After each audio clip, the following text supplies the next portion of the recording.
Dan kalau kamu bilang, aku nggak punya pilihan, manusia itu selalu punya pilihan. Tapi pilihan seperti apa yang berani kita ambil dan sanggup mungkin kita ambil kan, kadang ya omongan orang kan emang suka nyelekit banget. Tapi kan faktanya ada juga yang cuek banget nggak peduli, ada juga yang, aduh gitu kan. Ya sudah, kamu yang paling tahu diri kamu. Kalau kamu nggak sanggup, ya udah, berarti ini harus kamu jalanin gitu aja. Yeah, what you're not changing, you're choosing katanya. Yes. Karena itu pilihan hidup ya. Tuh. Terakhir, Mbak Prita, aku penasaran, ada nggak the worst advice yang pernah kakak dengar? Ada. Ini tuh menarik ya, karena aku nggak tahu sebenarnya ini potongan aja atau ini tuh lengkap. Karena sometimes nasihat keuangan itu suka dipotong-potong. Tapi kayaknya sih yang ini aku dengernya tuh udah komplit, yaitu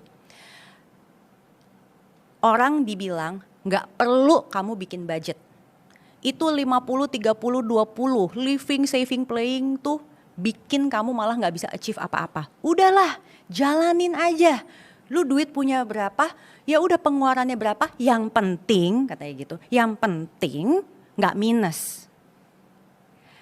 Itu bahaya banget karena penelitiannya sudah banyak sekali bahwa budgeting helps us to make logical decision.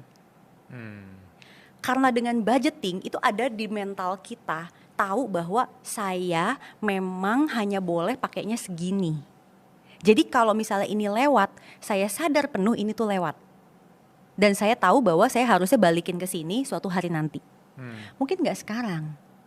Tapi aku tuh selalu yakin akan ada masa-masanya Tuhan kasih kita rezeki lebih, Bilal. Gak mungkin enggak. Benar, benar. Aku yakin banget itu. Dan pada saat itu terjadi dan kamu gak punya budget, akan bablas aja. Aku sering bercanda sama bapak-bapak di seminar. Aku bilang gini, coba bapak-bapak inget-inget. Kalau sekarang bapak-bapak udah mau pensiun, belum punya dana pendidikan anak. Terus bapak-bapak bilang, udahlah ntar insya Allah dicukupkan. Gak boleh begitu. Jangan-jangan dulu rezekinya udah turun. Tapi terus bapak-bapak pergi ke dealer mobil jadi DP deh tuh. Bukan malah jadi dana pendidikan anak. Pilih DP mobil instead of dana pendidikan anak. Coba jujur sama aku, STNK udah ganti berapa kali, baru pada ketawa. There goes your dana pendidikan anak, aku bilang gitu. Dan itu alasannya karena gak punya budget.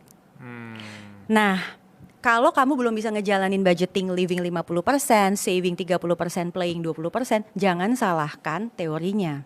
Tapi kita adjust. Oke, saat ini mungkin kita UMR, yang penting kita gak pay later, yang penting kita gak pinjol gitu ya. Tetapi we know bahwa nanti saat kita